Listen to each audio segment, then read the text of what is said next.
Smile. దానికోసం మన వాళ్ళు పార్కులో కూర్చొని గంటల తరబడి హహహహ అంటారు కదా గురూజీ. అది కదా. I have my own reservations about that. అంత బలవంతంగా నవ్వాల్సిన అవసరం ఏం లేదు నా పర్సనల్ ఒపీనియన్. లాఫింగ్ థెరపీ అంటారు దాన్ని. అండ్ ఈ stands for enthusiasm towards life. Enthusiasm లేకపోతే జీవితంలో మనం ఇట్లా ఉండేవాళ్ళం కాదండి. పూర్వకాలం గుహల్లో ఉండేవాళ్ళు మనుషులు.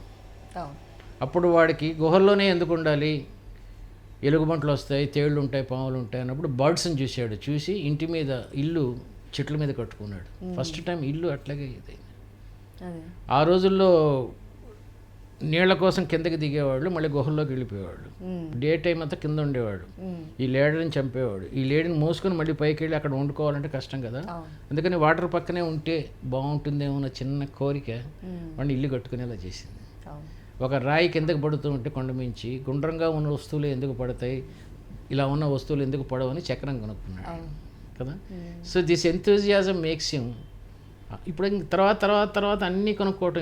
ఇప్పుడు ఈ కెమెరా షూటింగ్స్ వరకు ఎలా వచ్చిందంటే విన్నింగ్, ఎంతూజియాజం ఇన్ లైఫ్. ఇంతకన్నా ఇంకా బెటర్గా ఉండటం కోసం ఏం చేస్తే బాగుంటుందని తెలుసుకోవటమే జీవితం అనుకున్నప్పుడు ఆ జీవితానికి ఫెర్టిలైజర్ నవ్వు. అది ఉంటే అద్భుతంగా ఉంటుంది. సూపర్. సో ఎపిసోడ్ ఎండింగ్ వచ్చేసింది గురూజీ, మీ స్టైల్లో మంచి టిప్.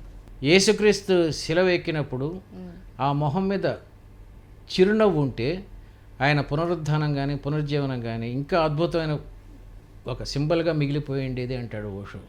ఇది వినటానికి చాలా మామూలుగా కనబడ్డా అలా జాలిగా అలా ఉంటాడు కదా ఆయన.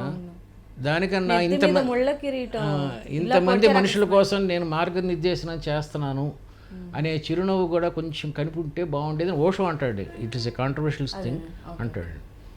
వర్డ్స్వర్త్ ఇంకో అద్భుతమైన కోట్ చెప్పాడండి.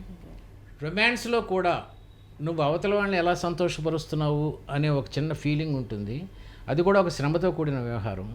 చిరునవ్వులో అది లేదు. You will be enjoying whole heartedly అని చెప్తాడు. శృంగారం కన్నా చిరునవ్వు గొప్పది అంటాడు వర్డ్స్ ఏదో పోయంలో.